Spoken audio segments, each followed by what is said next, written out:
We are still in Pakistan, and the country is finally going to get some respite with aid to pull up its crumbling economy. The International Monetary Fund has approved an agreement to revive a massive loan program amid the recent incessant rainfall and devastating floods that have marred the South Asian nation. Now, the Washington-based crisis lender will release $1.17 billion to the country immediately.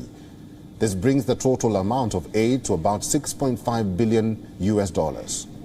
Pakistan's Prime Minister Shehbaz Sharif took to Twitter to confirm the development, calling it a step towards bringing the economy back on track. The country's finance minister too followed suit.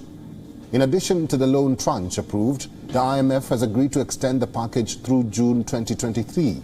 A request raised by Islamabad to the organization, the IMF Deputy Managing Director said Pakistan's economy has been buffeted by adverse external conditions and domestic challenges.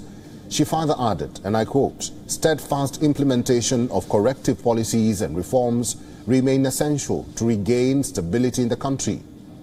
The IMF director laid emphasis on containing current spending and mobilizing tax revenues, while calling the recent rise in interest rates a necessary step to rein in inflation.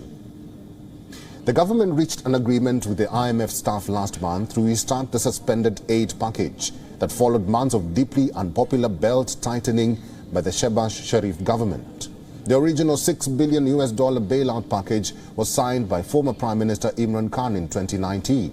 However, his government reneged on agreed reforms on subsidies and failed to significantly improve tax collection that have stalled the deal. Pakistan's latest budget has earmarked $18.8 billion just to service the country's whopping debt of $128 billion, a move that has been welcomed by the IMF chief. Under the new deal, Pakistan has agreed for steadfast implementation of the budget to reduce the need to borrow. It will also continue power sector reforms, tighten monetary policy to tackle inflation, strengthen governance, combat corruption, and improve the social security network. Pakistan is desperate for international support for its economy. The country is reeling under poor revenue collection and dwindling foreign reserves. The new government has slashed a raft of subsidies to meet the demands of global financial institutions. That included the recent spike in prices of fuel, cumulatively totaling 50%, and raised the cost of electricity to effectively end the subsidies introduced by the previous regime.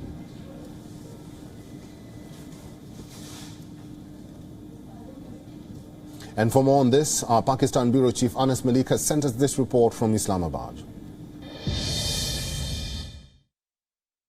The International Monetary Fund, or the IMF, has approved agreement with Pakistan, also approving the first tranche to be handed to Pakistan of $1.7 billion. This is now $500 million more than what was expected, and this comes in the backdrop as Pakistan is battling two fronts. First is the flood crisis, and second is the economic crisis. The payments are expected to come through soon, and that would give some relief to insight to the Pakistani government, because we've seen that over the time Pakistani reserves have been fast depleting. They've been going down, and the fact that the Pakistani rupee has been very recently been at a low or depreciating against the US dollar.